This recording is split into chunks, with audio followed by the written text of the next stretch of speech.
don't ever slow up, no I don't take shit. I got no love for the fakeness. If you wanna play tough and wanna hate this, I'll always show up and make a statement. Jochen Zarco akan ambil bagian dalam balapan 8 jam yang terkenal itu untuk kedua kalinya sebagai pembalap pabrikan Honda tahun ini.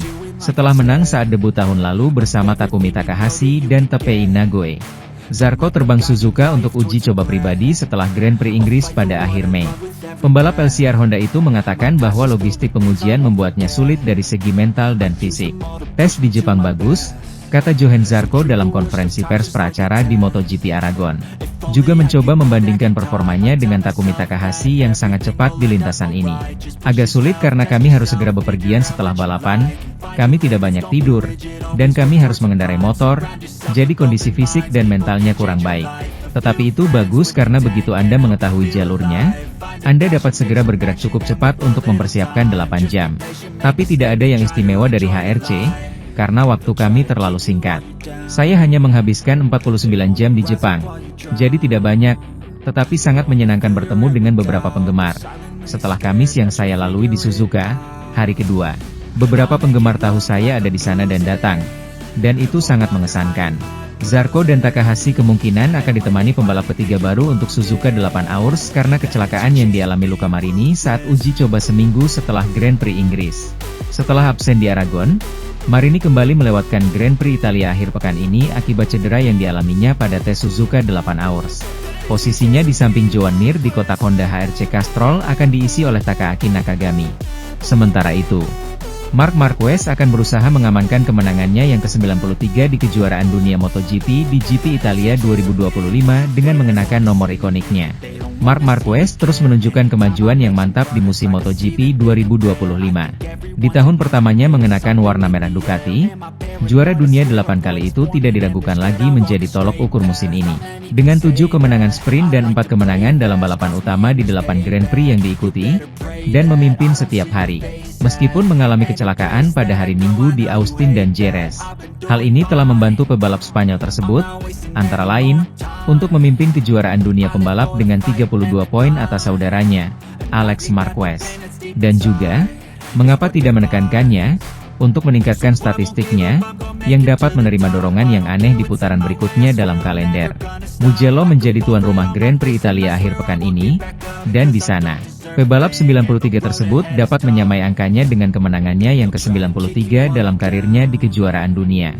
Pada tanggal 6 Juni, genap 15 tahun sejak kemenangan pertama Marc Marquez, saat ia masih di kelas 125cc. Itu adalah tahun ketiganya di kelas 125cc dan, anehnya, ia berada di trek yang sama yang akan ia kunjungi dalam beberapa hari mendatang, yaitu Mugello Autodrome. Itu adalah kemenangan pertama dari 10 kemenangan yang diraihnya di musim 2010, yang berpuncak pada gelar pertamanya di Valencia, meskipun ia mengakhirinya tanpa membutuhkan kemenangan. Setelah itu, ia naik ke Moto2, 7 kemenangannya pada tahun 2011 tidak cukup untuk mengamankan gelar keduanya. Tetapi 9 kemenangannya pada tahun 2012 cukup untuk mengamankan gelar juara, mengalahkan Paul Espargaro. Dan beberapa balapan yang sama pentingnya dan masih diingat adalah balapan di sirkuit Ricardo Tormo, di mana ia menang dari posisi ke-33 pada grid awal pada tanggal 11 November. Marquez sudah tidak sabar untuk terjun ke MotoGP, dengan pabrikan terkemuka, Honda. Dan dia tidak mengecewakan. Pembalap asli Lerida itu mengalahkan Jorge Lorenzo dan Dani Pedrosa dalam perebutan gelar dan sekali lagi meraih gelar juara umum. Sebagai seorang pemula, di tahun di mana dia hanya akan memenangkan 6 balapan. Sudah menjadi rahasia umum performa Francesco Bagnaia di 8 balapan awal MotoGP 2025 tak terlalu bagus. Ia cukup kesulitan mengamankan podium hampir di setiap balapan yang dijalani. Hal tersebut tentu saja membuat Bagnaia frustasi lantaran tak bisa berkompetisi di papan atas. Ditambah lagi statusnya sebagai calon juara dunia tahun lalu yang sepertinya tak bisa terulang. Saat musim lalu ia fokus berkompetisi memperebutkan gelar juara, kini dirinya harus mencari kekurangan Desmosedici MotoGP 25 yang ditunggangi untuk MotoGP 2025. Penggemar Pecco Bagnaia boleh mulai semakin percaya diri menyambut sisa balapan musim ini. Pasalnya Bagnaia mengaku sudah menemukan biang keladi masalah yang ada di MotoGP 25. Kekurangan tersebut ia temukan saat melahap sesi uji coba di Aragon sejak beberapa waktu lalu. Rupanya masalah yang membuat Bagnaia kesulitan terdapat di area pengereman MotoGP 25. Pada sesi tes resmi di Aragon lalu, ia mencoba menggunakan rem depan dengan cakram berukuran 355 mm. Ukuran itu lebih besar 15 mm dari ukuran biasanya, yaitu 340 mm. Dengan cakram rem baru itu, Bagnaia bisa lebih nyaman membalap. Rider asal Italia ini bisa menaklukkan tikungan-tikungan lintasan dengan lebih pasti. Saya rasa ini adalah perkembangan paling positif bagi saya musim ini, kata Bagnaia dikutip dari harian Metro. Ini menjadi penting setelah beberapa balapan bagi saya membangun kepercayaan diri sedikit demi sedikit. Saya sangat senang dengan tes ini, sambungnya. Dengan perkembangan itu, Bagnaia mulai bisa pamer catatan waktu cukup impresif. Dalam sesi uji coba itu, ia memang hanya melahap 32 lap saja. Ia mengambil jumlah putaran lebih sedikit ketimbang Marc Marquez yang ada di peringkat ketiga. Marquez sendiri mengambil 38 putaran dalam sesi tersebut. Sementara itu, pembalap Ducati, Marc Marquez, dinilai memiliki pendekatan yang brilian dalam mengalahkan para rival-rivalnya pada MotoGP 2025. Setidaknya hingga 8 seri berjalan, geliat MotoGP 2025 mengarah kepada sosok Marquez yang kembali sulit dikalahkan bersama tim pabrikan Ducati. Bagaimana tidak? Rider asal Spanyol tersebut tampil mumpuni sebagai rekrutan anyar dengan melebihi rekan setimnya Francesco Bagnaia. Total 233 poin sudah dibukukan Marquez dari hasil 6 podium dengan 4 kemenangan dari balapan utama dan 8 podium dengan 7 kemenangan sprint. Sepak terjang Marquez hingga sejauh ini turut mengundang perhatian dari Lewis Duncan. Duncan menyebut bahwa kesulitan yang sempat dirasakan oleh peraih 8 gelar juara dunia itu tak ubahnya ujian mental untuknya. Marquez dicap sempat menyembunyikan kendala yang ada di motor Desmosedici MotoGP 25 bahkan oleh rekannya sendiri Bagnaia sebelum di MotoGP Aragon. Ya, situasi sulit tersebut sempat membuat Marquez tak bisa meraih kemenangan dalam 3 seri beruntun yaitu di MotoGP Spanyol, Prancis dan Inggris.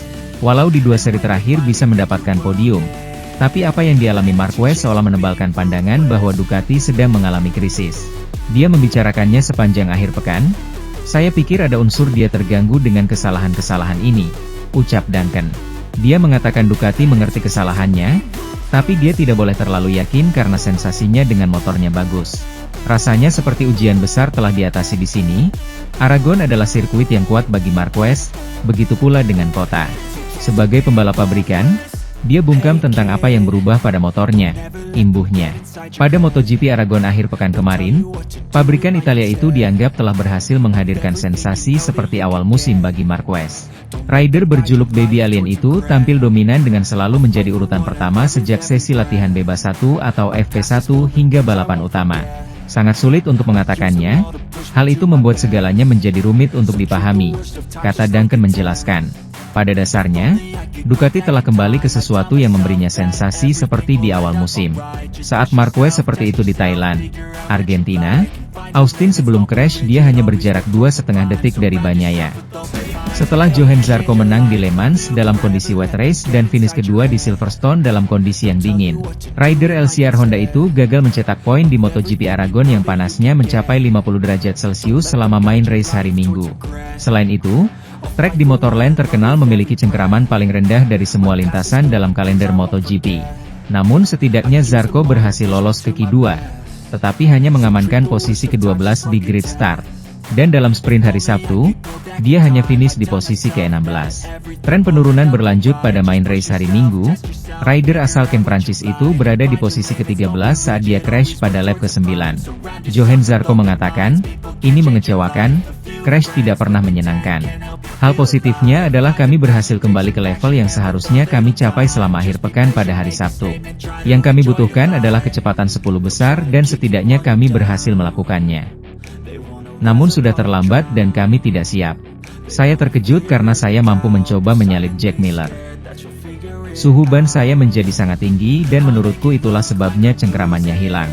Saya dapat merasakan motornya, jika terjadi sesuatu saya langsung bisa menyadarinya. Itulah sebabnya sangat sulit sehingga kami tidak dapat menemukan apapun yang cukup cepat untuk melakukan sprint yang baik dan kemudian mendapatkan marin untuk balapan yang panjang." Hasil yang kuat dalam beberapa minggu terakhir sangat membantu dalam menerima akhir pekan yang buruk ini, imbuh rider berusia 35 tahun itu. Karena near point di Aragon, Zarco digeser oleh Fabio Di Giannantonio, VR46 Ducati, dalam klasemen keseluruhan. Dengan mengantongi 97 poin, kini dia berada di peringkat 6 dalam kejuaraan dunia. Sementara itu, Marc Marquez memulai debutnya di Ducati GP23 untuk tim Gresini musim lalu, tim privat dan tim pebalap privat, bersama saudaranya Alex Marquez. Jadi, sementara para pejabat, Pecco Bagnaia, Enea Bastianini, Jorge Martin dan Franco Morbidelli menerima evolusi pada GP24. Saudara-saudara Cervera harus menunggu rumah yang bermarkas di Bologna itu memberi mereka sedikit permen, karena mereka mengklasifikasikan bagian-bagian kecil yang mereka terima selama balapan. Tahun ini, Marc berada di puncak permainannya di pabrik Bologna. Sementara saingan utamanya saat ini dalam pertarungan kejuaraan, Alex, tetap menjadi privateer di tim satelit. Marquez yang lebih muda tidak menerima komponen baru apapun untuk GP24-nya pada uji coba Jerez tanggal 28 April.